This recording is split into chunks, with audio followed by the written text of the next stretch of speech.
Ngicela ngiphele class baba. Ikhama kuphaka isibongo kansama bathi ngihlambile bathi ngibonile bathi ngizenzile bathi wathinta uphaka udakwe yini ngwele bhuqa bhuqimiza bafokazana ngotholotho likamentshisi ethuza ngihambe nalo ngifice ensimini uqama uxakile kuzoshuba kusengazeka noma yini ngomafavuke njengede ngabane ngunokugwadwa ikholo ufuka amakhanda indlondlo enamakhanda amabili elesithathu lenkosazana ngathini mina bathini bona kunjani makunje awu Zesawuqeda kumsebenzi imadoda besibhekene nawo hayi soqedile ke manje kusukela nje mhla ka1 April until today until yesterday actually hayi ngoqedile umsebenzi so njengamanje ke sengibhekene ke nomsebenzi ke from now going forward ngoba laba akade sibethela sisebenza abanomakhandakhanda hayi ziliwe izimpi zabo wena onomakhandakhanda la ukhona qala la ukhona hayi izithembeke manjena walk tall zizwe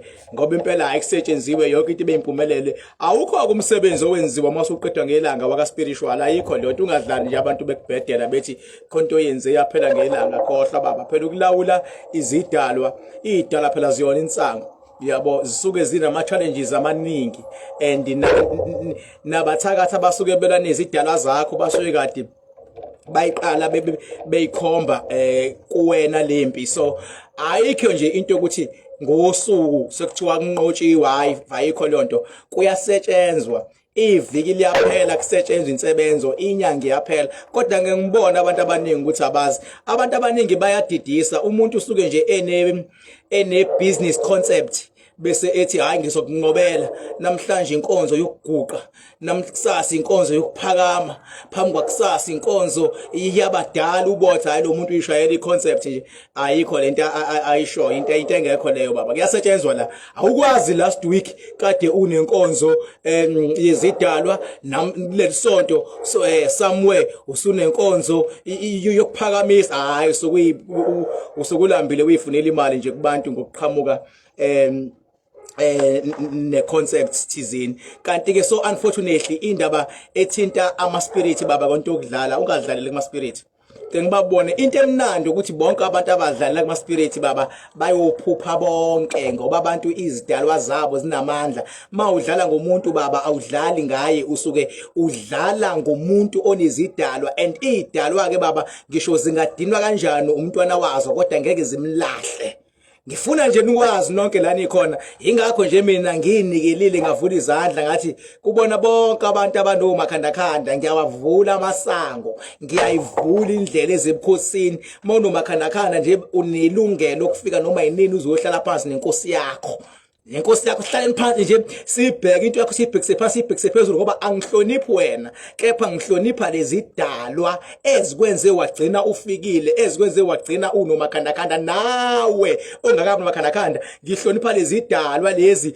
okuyimanje zikuzamela imali ukuthi ukwazi ukuthola lo makhandakhanda ukuze nabo zibe ingcenye yalomndeni lo ingakho nje ngisho ngokukhulu ukukholosha ngithi lapho nikhona sisebenzile and asiyekile ukusebenza kodwa umsebenzi bengiwenza hayi ngize ngawuphothula ke izolo kuumgqibelo so namhlanje sengizoke ngikwazi nje uku-answer ingcingo zabantu nami njengomuntu ngithi hallo kunjani ngakusiza uyabona sengizoke ngikwazi nje nami kade ngingatholakali ngibhizi nomsebenzi nginesicelo nje esi1 lapho ukhona uhleli nezingane zakho ngifuna ni understand le ndaba yasekhaya indaba yasekhaya uNkulunkulu bengeke akwenze ube nomuzi noma akwenze ube nekini uma ngabe ayikho iplanning yonke iplanning isuka ikhona emazolweni ake ngiqale ngalabo abanemizi bese beba nabantwana uyabona baba bawusuthatha isinqumo sokuthi uba nomuzi bese emzini wakho uba nonkosikazi bese niba nezingane ngicela uqonde lokho umuntu endlini oyinhloko ubaba umuntu oyinhloko ubaba bese umama eba ideputy kababa angazi lento nizongiunderstand noma cha umuntu oyinhloko ubaba kodwa umama bese ba ideputy kababa mase kuza abantwana abantwana ke bona sebeyini likhaya sekuyingane zalekhaya. Ingane makhona inkinga ekhona funa ziqale zikhulume nomama, umama bengabe imxaka into mayisidluliselwa kubaba. Ayidaliwe lento ukuthi kuhlukwane phakathi, kube khona i-team kababa, kube khona i-team kamama. Asikho leso sigaba. Ngoba once kwathiwa khona abathanda ubaba bangamthanda umama, khona abathanda umama, ingane zithanda ubaba zimfuna umama, ezinye zifuna umama azimfuna ubaba, zizohlukana phakathi. Once kwahlukana phakathi ekhaya, senimvumelileke uSathane usezogidagida, ngoba okusho ukuthi leli khaya alisalawuliki. Kodwa ubaba oyinhloko kube umama odeputizer ubaba. Ukhumbuleke kuyenzeka njengoba ubaba eyinhloko, ubaba unedlozi lakhe lakubo. Njengoba umama eyideputy, umama unedlozi lakhe lakubo.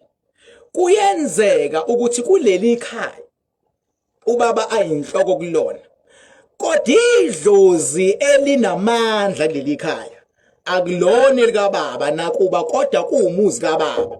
Elabani idlozi elinamandla? Lento iyenzeka idlozi lamama. Ingakho nithola kwesinye isikhathi uthola ukuthi umama wenza imali engaphezulu kababa. Uyabona ubaba bengabe ehlakaniphile, once baba wanomama owenza imali engaphezulu kwakho, muhloniphe lo mama for the fact yokuthi ukwazi ukwenza imali engaphezulu kwakho. Okusho ukuthi idlozi lakhe lo mama lo liyayazi lento ekuthiwa imali efunwa yibona bonke abantu.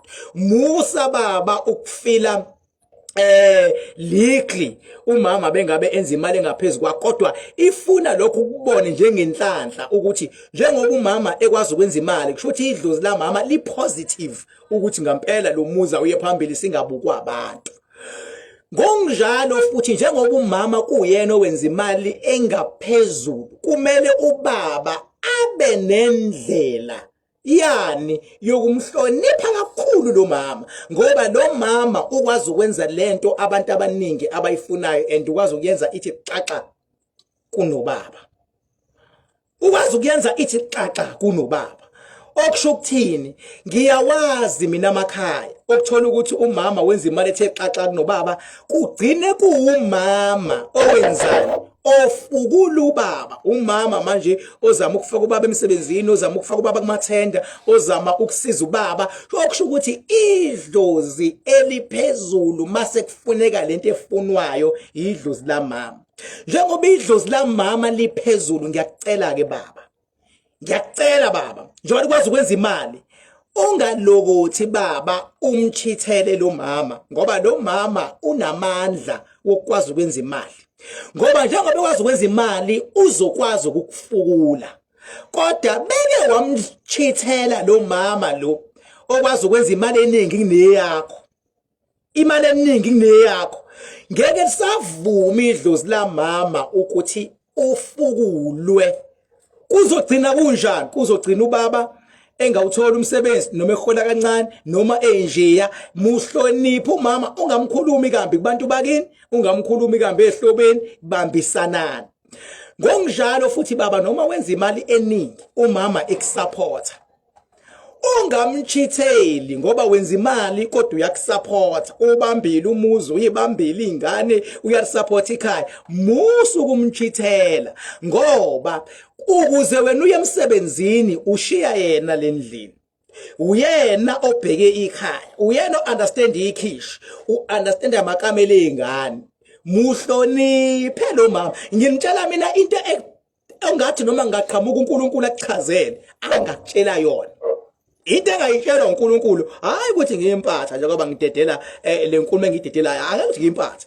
Uyabo, ngibabonile mina abantu othi ekusupport umkakho ekwenza yonke into, abanye baze benzele ikhaftin kodwa indoda ibe nesibindi sokuba nentombi emsebenzini.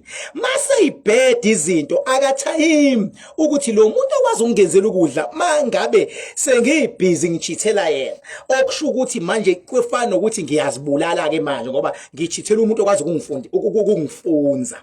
Lo muntu okwazi ukushanela endlini okwazi ukudlula umbhede ekamelweni angavuvuzela noma yini umuntu wesifazane beyethanda ngenkathi endlula umbhede, kodwa ngoba uyakuthanda akayenzi leyonto. Kodwa mawusuqala umkhalisa, awukhalisi yena, usukukhalisa lezi dalwa zakhe ezimenza ukuthi asupporte wena kule business oyenza. Ngisho ungabuza noma ubani, abantu abaningi abathi amabhizinisi abo ayabheda namhlanje, ake wenze introspection. Inqwaba yabantu abanamabhizinisi abhedayo ingoba bona baqale balwe bodwa, uyena nonkosikazi endlini kuyaliwa. Sometimes kuze kufayilwe ngisho divorce kuyaliwa. Emva kwalokho ziyaqala ziyabheda izinto. Mase ibheda izinto sengazi ukuthi khona umuntu othakathile. Khona abantu abaze babe nesibindi sokuthi bathi behlala under one roof, umama ulala ubheka le, ubaba naye ubheka le, kodwa ekseni bafuna ukuvuka bayosebenza imali labantu kodwa bahlala under one roof. Ngenkathi nilwa niflathelana namadlozi enu enza lento eniyenzayo, idlozi ngangayichaza lento lithunywa wena ukuthi alenzini. Ngenkathi uxabana nomuntu wakho uthuma idlozi lakho ukuthi alilwe nomuntu wakho. Ngenkathi uthanda umuntu wakho uthuma idlozi lakho ukuthi alimthanda umuntu wakho. Ngenkathi umfisela kuhle umuntu wakho uthuma idlozi lakho ukuthi alimfisele kuhle umuntu wakho. Lento ihamba kanje. uNkulunkulu ngeke avela dale bese nishiyani ashiye si stranded, singazi ukuthi sizophila kanjani, sizodlala kuzodlalwa labantu abagcwele umhlaba, athi umuntu uyakuhlolela kanti umuntu uzokuconfuse empilweni. Yonke lento baba isystematic, yonke lento ukuthi kuzosuka la kuze la, kusuke la kuze la. Ngiyakuthandazisa ke wena single parents la ukhona, owa uvuka nengane yakho noma nezingane zakho. Ngiyakuthandazisa njoba uvuka ukhokha ama school fees, wenza yonke into. Ngiyakuthandazisa ukuthi ingathi mayisindala leyo ngane mayisithini isithi hayi ngifuna ubaba mina, iyomfuna ingamazi, seyitshene obani, seyitshelwe inyanga thizeni yathi into zakho zibheda nje ingenxa yokuthi abazali bakho abashadanga, kanti cha izibheda ngenxa yama challenges angaleso sikhathi. Uyabona ingane mangabe ibhediswa into zabazali, bathi beqala abazali bexabana bese uyenzeka umonakalo. Awukulindi umonakalo okusuke uthinta abazali, awukulindi ukuthi ufunde wenze yonke into usebenze uthi ngoba ube nama challenges emsebenzini amancane futhi sekuthiwa hayi ingoba awumazi ubaba wakho, kokunye kuthiwa hayi ingoba ikomalume. Madoda, ngiyazicela nenyanga ake ziyeke ukuconfuse abantu, ngoba ngokhe ngibhaka namhlanje kwayimini ngiwangivuka nabantwana bami, kodwa ngiyazi ukuthi ngelinye ilanga ngothi mase ngidlulile emhlabeni kukhona mhlambe yodwa ingane engahambanga enyathelweni zami, isisuka ithi yohlola bese kuyafika kuthiwa hayi ubaba wakho wasuke wangamshada uma wakho wokuqala ingakho unenkinga, fuze uhambe uyobiza isibongo saloya ma wakho. Ngibe kade ngiwangivuka mina uNkulunkulu, mina eyami ingane ngiyoyinyisa mina myself. Cabanga ke lonto bengabe ithi ukuthelisa mina ngento engasoze yenzeka. How much more wena oyenzayo currently, ojikela uma wakho okade wevukela hlo baba wakho usumdala, uhamba umfuna ematshwaleni ubaba wakho, uhamba umfuna ngifuna ubaba. How about lo muntu obewevuka nawe sonke lesikhathi? How about idlozi ebelikhusele uzumtholeke ubaba wakho, umthola mudala ulaye khona kwayena kana lutho, kuyima uqala phansi ngifuna ukubiza isibongo sika baba. Sibize phela uzobona, sibize uzobona. Omunye hayi manje womalume ubaba kamshadanga uma funa ngibiza isibongo sako omalume. Ngithi sibize njengoba ukhuliswa ubaba wakho ekondla ngemali zokusebenza kanzima, elokhe bizila uma wakho ethi faka imali yengane, faka imali yengane, aloke efakile masumdala usuthi uyamlahla ubaba usuyofuna ukubiza isibongo saka mama ngithi sibize. Ingane ibelonga kulo muntu oyikhulisile naloyo ndlayo, ngoba bengabe wondla ingane akuwena osukuyondla, ukusuke kuyidlozi lakho wena ndoda elikunika le mali yakho, le mali onayo kuyona eyakho eyedlozi lakho. Mawuthatha le mali uya kowondla ingane yakho noma wondla ingane yakho, kusho ukuthi uthatha imali yedlozi wondla ngayo. Bengabe lengane seyikujikela ngoba ihlohlwe inyoni nje thizeni yomthandazo noma isangoma, leyo ngane ibhadi kwayilo, ngoba kahle vele kumele ngabe abantu bayavuma ukuthi abathole omakhandakhanda kuvuleka amaphupho ukuze idalwa zakho ziyikhulumele zona kuwena, ngoba vele umakhandakhanda umsebenzi wawo ukuthi ukulwela inkinga. Mawusuvula into evale amaphupho ukwazi ukuphupha, zikwazi idala ukukhuluma nawe khona azokutshela exactly ukuthi yini ekufuneka uyenze. Idala ziyakwazi ukufika enganeni yazo zifike ziyikhulumele, hayi ukuthi ngaphela uzuzoya kumuntu uthi uyamfika engangabona olunye uhlelo le TV ubani ilangazi lo yami intombazane ekuthiwa ngazi uthandana nomuntu okuthiwa usiyacela eya kumuntu oyiphuphele ngezinga eliphezulu, uthi uyafika lo muntu kwathi hayi ukudlisile usibani eshamanga kuhlaza indaba ingoba vele around ingane. Uma ngabe kukhona umsindo around ingane, definite ingane izolithatha isayidi elithile ngoba khona umsindo kuyabangwa la. So njengamanje le ntombazane le kaSiyacela ithatha isayidi lika Siyacela, yindaba ithatha isayidi ngoba uyena phela uSiyacela othathe umntombi balengane, uyabona, and uyena uSiyacela futhi phambi kwawo lengane noma ihlupha noma enzani masebebode ekamelweni iyazi lengane ukuthi uSiyacela uyenza kanjani lento yakhe afuna ukuyenza, ngoba phela abantu besifazane ningakhuluma niqede kodwa abantu bese bevalelene ekamelweni uyazi ukuthi umuntu usibani umenza kanjani omunye bengabe kwenziwa leyonto eyenziwayo ngaleso sikhathi kwenziwa ngaso lento eyenziwayo. So akulula ngisho umzali akungeneki phakathi kwabantu abathandanayo, hayi ngoba umuntu edlisiwe, ingoba lo omunye umuntu khona into ayenza kangcono wena mzali ongasoze wayenza lento enganeni yakho, wena mngane ongasoze wayenza khona into othi awu-understand. Uyabona, ukhulume naye umuntu uthi phuma kusibani muyeke ubani akulalele azavume ngoba unawe, kodwa bese bendawonye sekwenziwa lento le yakhona eyenziwayo kuvele kusuke konke agcine hema ethi uyazi obani bebethi akikulahle. Hey, uyazi ubani bebethi akikulahla ulungile wena wena akugcine ngema yena, ngoba uthando nothando lunale nto yalo efike ithi bengabe yenzeka umuntu avela abona ukuthi hayike uyabona ke manje ngathi ngiwela iJordan ngeenyawo ke manje umuntu ongathi angiyeke lento ngabe uyangidakela into le mfethu ekhona manje abantu abasemaceleni abayi-understand lento. Uyabo umuntu kubelula nje uku-advise athi ayeke ukuthi ungakwenzi ukuthi into ethinta uthando labantu ababili akuyona into engangenwa abanye abantu ngokomthetho, kodwa ifuna kubonakala bengabe seluba ingozi noma seliba toxic bese kwenzakalani mase kungenelela umthetho if it possible. Yabona ezengiphatha kabuhlungu lento mangibuka ngithi awubheke wazi wahlola amanga lo muntu buka lo muntu kade ebuka ku TV yonke into ayihlolayo. Uyabona ungaya kanjani ngona ulutho uhlelo lula ku TV uhambe uthi uyakohlola kumuntu one TV ngoba phela ubuka yonke into, kodwa ngabona ukuthi hayike kulele kunye kuba kubili ngabe kuyavusana ngempela ke lokho. So isizathu sami nje sokuthi impela ngize ngingena namhlanje ingoba ngizwa ngiworried, kuyenzeka uvuka mama nengane yakho kanzima ubabwayo ubhizi nentombi le ehamba khona ubhizi akabambeki uvuka kwesinye isikhathi omunye uyiphikile ingane iseyindala ingane isiyaqala yona iyakudayisa isithi ifuna ubabwayo.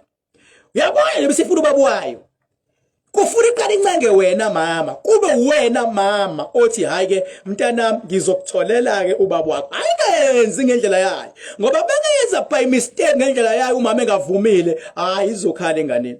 Iyohamba izibe emfushane, ihamba ithi iyabulawa. Kanti indaba ifuna ukwenza izinto ngendlela engaphezulu kwayo. Ukhumbuleke mina ukuthi angikhulumi into engekho. And ngikhuluma kamnandi njengoba ngihlalele ngipholele ngithi hayibo ake ngiyithinte le ndaba khona omama bawe bevuka nezingane, khona obaba bondla izingane ngezimali zokugcina, kodwa wakwayondla ingane ukhokhe kodwa mase kumele uyibone kuthiwe ngeke uze uyibone ingane yakho, kodwa ekugcineni uyayondla leyo ngane. Irongi liyonto leyo. Ayilimazi ubaba wengane, ilimaza ingane ngoba ingxabano yabazali, inkinga zabazali ziwela ezinganeni. Ngiyacela abazali ziprotecteni izingane zenu. Musa ukuthi ingane mayinawe ukhulume kambi enganeni ubaba wayo, ngoba lezi zinto lezi kunento ekuthiwa ama-genes. Njengoba ukhuluma kahle inama-genes kababa wayo, kunalento soft spot ngobaba wayo. Musa ukukhuluma kambi, kodwa wena enzela ingane into enhle, ayiphumelele ingane. Mayisindala ingane izokwazi ukuthi nanga umuntu owevuka, mayithi yakulahla isindala hayi izoyikhalela. Ngiyacela abantu bonke nathi abahlolayo abayeke manje ukuhlola into ephindisa isizwe emumva. Abayeke manje, ngicela lento ukuthi kuthiwe yibongo, ayeke manje ukuhlolwa lento yebongo, ayisebenzi lento. Mina ngazi abantu ngabaprovela kanjani lento yebongo ayisebenzi. Mina kusasa ngingashintsha isibongo, mina kuvele kuse nguMkhize, mina ngugcwabe kukhabazela, ngugcwabela izihlandla kwakusasa, mina ngibona ukuthi izobhedana izinto. Ayikho into ezobheda. Ngisho ngasa ngithi mina ngugcwabe, ayikho into ezobheda ngoba ayikho into engizoyishintsha. Ayizoshintsha. Into ebhedayo ukuthi uphula inhliziyo yomunye umuntu ngoba sewuthi uyojabulisa omunye umuntu ongazange aze yena afune ukukujabulisa. So ngiyacela abantu ukuthi ayiyekwe lento yokuthi bengabe kuhlolwa kuthiwa idala zakamama idala zakomalume ziyalwa. Ngicela izinyanga ziyeke lonto nginyanyile. Ngicela ziyeke njengalezi ziyeke igroup. Aziyeke ngathi asiyekile. Yabona, ngicela nje bayiyeke lento lokuthiwa manje na hayi hambi wafuna ubaba wakho isona kanjani ingane siyama ehle yenyuka, ifuna bani? Ifuna ubaba. Lo baba omfunayo awumazi ngisho ukumazi, njengoba unamazi ingoba kuvela ayikho into yakusiza ngayo. Wena hlonipha lo muntu okusizayo ngalesikhathi akusiza ngaso. Ngelinye ilanga niyobona ukuthi angiyonto okudlala, ngizwa nje ukuthi angisho lento, bese ngiyacela futhi ukuthi ngiyacela ukuthi mawunengane aziyeke izingane ukuthi zifuna ukukontrola abazali bazo. Niyezwa izingane zami ekuthiwa ekuthiwa nabantu abadala, ngoba kwalokho nje ukuthi uhlele nengane sekuthiwa hayi lengane nabantu abadala sekumele manje na ikhuluma ngabahlonipha abazali bayo. That is rubbish. Abantu abadala abekho abangathi ingane ayingahloniphi. Abekho abantu abadala abangathi ingane ayilwe nabazali bayo. Lento engenile wena uhabule nje isilwane sale buhamba khona. Uthe uthi wajola nomuntu ongekho. Nomuntu wrong wakufaka isilwane lo muntu. Lento isiyalwa manje ubona abantu baki njengezitha. Abekho abantu abadala. Umuntu onabantu abadala uyahlonipha. Ingakho uma ubona izangoma ngisho zikhuluma zithi makhosi sibheke phansi. Umuntu onabantu abadala ngempela, umuntu wedlozi uyahlonipha. Ungambona umuntu engabahlonipha abantu bakubo ejethi ungqesta afuna uma wakhe ezwe ngayo. That is rubbish and bullshit. Nani bazali musani ukuvuka ukuzwa ngezingane. Namhlanje ingane ifuna uzwe ngayo, kusasa ingane icela imali yokugibela esikoleni. That is rubbish. Namhlanje ikudonsa ngekhala, kusasa isifuna icathula, isifuna ukwenza ikhanda, seyiza kuwena mzali, hayi ngicela imali yekhanda ma. Shit man, hey, yazi, hey, angazi ngayichaza ngithini lento, yazi ngathi ngikhuluma lento kwavele wafika umoya onamandla wavele wafika wanyakaza la ngoba yindaba into engiyishoyo zingane thobelana abazali nawe uze ube nomuzi wakho mawungakabi namuzi awukwazi ukutshela abazali bakho ukuthi abenzeni ukuthi ufundephi ifokofo nokufunda kwakho la ufunde khona osha umthetho kwakho hlonipha abazali bakho njengamanje ukuze izinsuku zakho zande ukuze uqhakaze ukuze ube yilonto ofuna ukuba yiyo hlonipha labantu abakuphakelayo awukwazi namhlanje uyangitshela kusasa uthi ngikuphakele hayi fokofo papa yini kakhulu